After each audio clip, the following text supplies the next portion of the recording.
नमस्कार दोस्तों, welcome back all of you.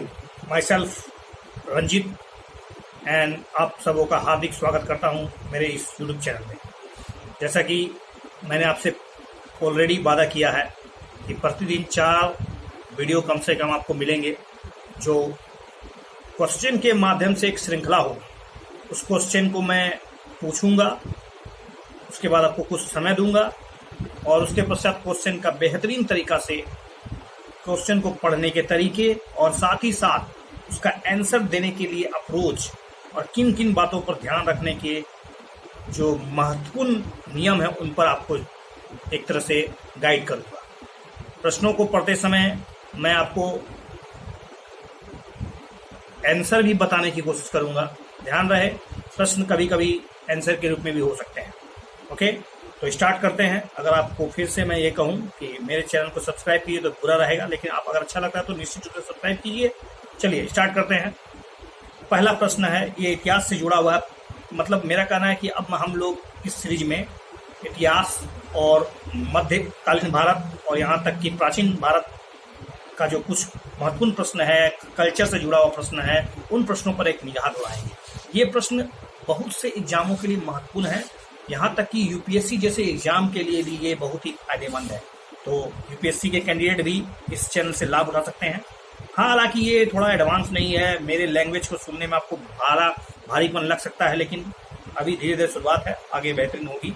चलिए देखिए, प्रश्न जो होगा वो थोड़ा सा जटिल ही होगा, सो डरिए मत, बने रहिए चैनल में।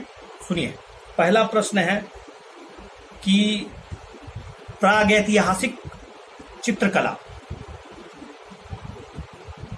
उसके बारे में, चित्रकला के बारे में प्रश्न है कि आपको विचार करना कि कला निर्माण करने संबंधी नियम जो निम्न पूरा पाषाणकालीन लोगों से जुड़ा हुआ है, इसके साक्ष्य उसमें मौजूद है। प्रतीक प्रागैतिहासिक काल चित्रों का हिस्सा नहीं रहा है, तो उस समय प्रतीक नहीं बनाए जाते थे। प्रागैतिहासिक जितने भी प्रागैतिहासिक काल के चित्र हैं उसमें आपको प्रतीक नहीं देखने को मिलेंगे। चित्रों की संख्या ताम्र पाषाण युग से ज्यादा है। शिकार के दृश्य मध्य पाषाण काल चित्रों की प्रमुख विशेषता है। तो आपको मेरे ख्याल से ये प्रश्न में बहुत ही कठिनाई महसूस हो रही होगी। पहला प्रश्न मैंने जटिल कर दिया, चलिए इसके लिए माफी मांगता हूं, लेकिन आप इसके आंसर सुनिए कि देखिए, कला निर्माण करने वाले जो सबसे निम्न पूरा पाषाण कालीन लोगों को कोई साक्ष्य नहीं उपलब्ध है। क्योंकि सबसे निम्न पूरा पाषाण काल है तो उसका कोई साक्ष्य ही नहीं है। इसका निर्माण केवल उत्तर पूरा पाषाण काल के दौरान स्टार्ट होता है। उत्तर पूरा पाषाण काल, अपर पिलियोलिथिक काल जिसको बोलते हैं, उससे हम लोग को कला निर्माण की क्रिया या उसकी जानकारी प्राप्त होती है, साक्ष्य मिलते हैं। चित्रों को 3 श्रेणियों में रखा गया है: मनुष्य, पशु और ज्यामिति प्रस्तुति। चित्रों की सबसे बड़ी संख्या जो है वो मध्य पाषाण काल, मेसोलिथिक युग में देखने को मिला। सबसे ज्यादा चित्र आपको मेसोलिथिक में मिलेगा। शिकार के जो चित्र है, दृश्य है, वो भी आपको मेसोलिथिक में ही दिखाई पड़ते हैं। ओके, मैंने बताया कि चित्रों की सबसे ज्यादा संख्या आपको मेसोलिथिक यानी आपको मध्य पाषाण काल में, यहाँ तक कि शिकार के जो दृश्य है, शिकार करता हुआ भाला उला छोटा छोटा चित्र बनाया गया है, ये भी आपको मध्य पाषाण कालीन में मिलेंगे। और चित्र को 3 भागों में बताया गया है: पशु पक्षी, मनुष्य और ज्यामिति आकार। ठीक है, ओके। अगला प्रश्न है लोरिया नंदनगढ़। ये लोरिया नंदनगढ़ उससे एक बहुत ही प्रसिद्ध स्थल है। आप वहां जाइए तो आपको पता चलेगा कि क्या है, क्या ये किस राजा से जुड़ा हुआ है। तो क्या ये अशोक के काल में बना हुआ था? बहुत बड़ा स्तूप है, बृहद स्तूप है। क्या अशोक के शासनकाल में बना हुआ था? मौर्य काल से संबंधित एक विशाल लौह स्तंभ जिसका उपयोग श्रीलंका के धर्म प्रचार के लिए भी किया गया था।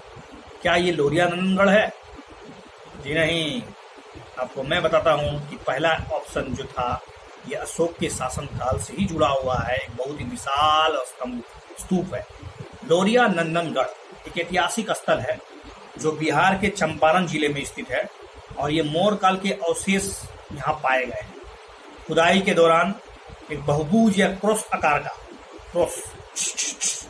आकार का एक निर्मित विशाल स्तूप है जिसका गुम्बद अभी लुप्त हो चुका है। उसके ऊपर घास फूस पूरा फैल गया है। ऊंचाई अच्छा खासा है। और भारत में सर्वाधिक ऊंचाई वालों में से एक स्तूप है ये, ठीक है, और इंजीनियर का तो एक शानदार नमूना है ये। ओके, अगला प्रश्न हम जातक कथा से पूछने जा रहे हैं। जातक बौद्ध धर्म से संबंधित है, बिल्कुल, ये तो जानते ही है, जातक जो है बौद्ध धर्म से संबंधित है। तो क्या बताता है जातक? थेरवाद बौद्ध धर्म में, थेरवाद बौद्ध धर्म, दो थेरवाद है, तो थेरवाद बौद्ध धर्म में पाली भाषा एक शाब्दिक विभाजन माना जाता है। गौतम बुद्ध के पिछले जन्मों के विषय में संबंधित में भारत के मूल ग्रंथ को हम लोग जातक बौद्ध धर्म मानते हैं। देखिए, जातक बौद्ध धर्म ये बुद्ध के जन्म के पूर्व की कहानियों को, बुद्ध के पिछले जन्म के बारे में, कि वो मनुष्य थे कि पशु थे, कैसे थे, उसके बारे में, उसके भविष्य में बुद्ध राजा होंगे, देवता होंगे, हाथी के रूप में प्रकट होंगे, इत्यादि के रूप में चर्चा की गई है, जातक कथा है। लेकिन जो भी हो, कुछ भी हो, ऐसे गुण को प्रदर्शित करे या कहानी का प्रदर्शन होगा इसमें। थेरवाद बौद्ध धर्म में जातक पाली का एक शाब्दिक विभाजन है, पाली का शाब्दिक विभाजन है, जो सूत पिटक के से लिया गया है। जातक शब्द, इस पर एक पारंपरिक टिप्पणी का भी उल्लेख किया गया है। कहा जाता है कि उत्तर भारत में कई स्तूप जातक कथाओं के स्थानों को चिन्हित करते हैं। चीनी यात्री ह्वेनसांग ने इसके बारे में कई बातें बोल कहा था। अगला है जैन धर्म से, जो त्रिरत्न थे, जैन धर्म के त्रिरत्न के रूप में पाए जाने जो 3 सिद्धांत थी, उसकी वकालत करता है। और बौद्ध धर्म 4 सत्य की और 8 अष्टांगिक मार्गों की। तो दोनों की शिक्षाओं में क्या समानता है, ये पूछा गया प्रश्न, ऑलरेडी यूपीएससी में आ चुका है। इस सिद्धांत को स्वीकार किया गया है, मतलब दोनों बौद्ध धर्म हो या जैन धर्म के सिद्धांत स्पष्ट करते हैं कि ईश्वर का अस्तित्व है और इसके कई रूप है, दोनों स्वीकार करते हैं। क्या?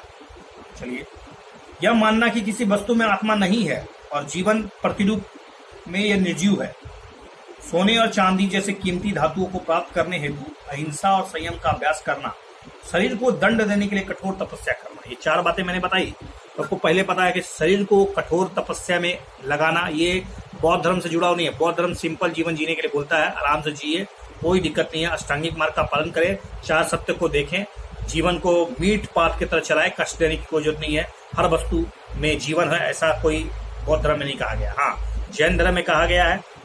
जैन धर्म में अगर कहा है तो सम्यक ज्ञान महावीर के जो अनुसार है, कि कहता है कि कोई भी ईश्वर नहीं है, कोई ईश्वर ही नहीं है, यह दुनिया के एक निर्माता के बिना ही चल रहा है और सभी वस्तु में आत्मा विद्यमान होती है, चाहे वह सजीव हो या निर्जीव हो। बौद्ध धर्म ईश्वर आत्मा पर मौन है, वो कुछ नहीं चर्चा करता है। बुद्ध ने यह भी सिखाया नहीं है कि आत्मा मौजूद है या नहीं, बुद्ध ने बोला ही नहीं, इस पर कुछ कहा ही नहीं है कि आत्मा है नहीं है, पुनर्जन्म होता है नहीं होता है, ईश्वर है कि नहीं, इस पर कोई चर्चा नहीं की है। जहाँ तक सम्यक आचरण, जैन धर्म का जो 5 महाव्रत है उसको पालन करने को बताता है कि जीवन को नुकसान ना पहुंचाना, जीवन को मत क्षति पहुंचाओ, जैसे कि जीवन को मत क्षति पहुंचाओ, झूठ मत बोलो, ये चोरी मत करो, संपत्ति अर्जित करके क्या फायदा है, अनैतिक जीवन व्यतीत करना ही नहीं चाहिए आपको। बौद्ध धर्म अपने भिक्षुओं को संपत्ति प्राप्त करने से मना करता है, रोकता है, क्योंकि ये संपत्ति जो है अहंकार को, भावनाओं को जन्म देगी। केवल जैन धर्म ही अत्यधिक तपस्या, कठोर तपस्या, शरीर को त्यागना, ये सब सिखाता है। बौद्ध धर्म तो संयम का उपदेश देता है, संयम रखो, सब कुछ ठीक है। बौद्ध धर्म तो गौतम बुद्ध के द्वारा जो प्रसारित किया गया वो अभी भी बहुत प्रचलित है। आज भी बहुत से शिष्य जो है बौद्ध धर्म को पालन करने के निकल पड़ते हैं। बहुत से यूपीएससी कैंडिडेट तो बुद्ध का मूर्ति लेके उनके सामने प्रार्थना करते हैं और पढ़ाई स्टार्ट करते हैं, क्योंकि उनको उससे संयम मिलता है, धैर्य मिलता है, लोगों को माफ करने का गुण मिलता है, अपने भाषा में जानकारी इकट्ठा करने का एक बेहतरीन तरीका मिलता है बौद्ध धर्म से। ये कर्मकांड, रीति रिवाज, परंपराएं, जो रूढ़िवादिता तत्व हैं, ये जो पशुओं की बलि, ये सब कुछ नहीं मानता है बौद्ध धर्म, ये सब बकवास है। जीवन जीने के लिए सिंपल है, जीवन सिंपल रखो, साधारण रखो, कष्ट को, शरीर को कष्ट कम से कम दो, मध्यम पात अपनाओ, ना तो ज्यादा खुशी हो ना तो ज्यादा दुखी हो। बिस्तर आपका ना तो फूलों की सेज की तरह होना चाहिए, ना ही कांटा जैसा होना चाहिए, बल्कि बीच स्तर का जीवन जिए, काफी संतुलित जीवन होता है। सम्यक आचरण, सम्यक ज्ञान, सम्यक धर्म, सम्यक दृष्टि, सम्यक विचार, ये सब होना चाहिए। चलिए, अगला प्रश्न है वैदिक साहित्य से। वैदिक साहित्य मोटे तौर पर 2 भागों में विभाजित है। एक को श्रुति दूसरा को स्मृति कहते हैं। तो दोनों के बीच में क्या अंतर है श्रुति और स्मृति में? श्रुति को शाश्वत माना गया है, जबकि स्मृति को परिवर्तनशील। स्मृति दर्शन, श्रुति दर्शन के एकदम विपरीत। तो मेरे ख्याल से इसका उत्तर तो आपको पता होगा कि वैदिक साहित्य को मोटे तौर पर श्रुति और स्मृति में बांटा गया। श्रुति मतलब जो सुनकर होता है, सुनकर बार बार उसको सुनाया जाता है, उसको जो चिल्ला के उसको बोला जाता है, निर्विवाद सत्य है, इसमें कोई क्वेश्चन नहीं उठा सकते हैं, इसे शाश्वत माना जाता है श्रुति को, और ये मुख्य ईश्वर के देवता से निकल के आया है। स्मृति है जिसे याद किया जाए, पूरा का समय के साथ बदलता रहता है, स्मृति बदलती जाती है। यह केवल इस हद तक प्रमाणिक है कि यह श्रुति पर आधारित है। श्रुति में जो कुछ हुआ उसको बार बार बोला गया तो याद हो गया, उसी चीज को स्मृति कर दिया गया। हालांकि श्रुति और स्मृति एक दूसरे के विपरीत नहीं है, बल्कि एक दूसरे को पूरक है, दोनों एक दूसरे को निरंतरता को दर्शाते हैं।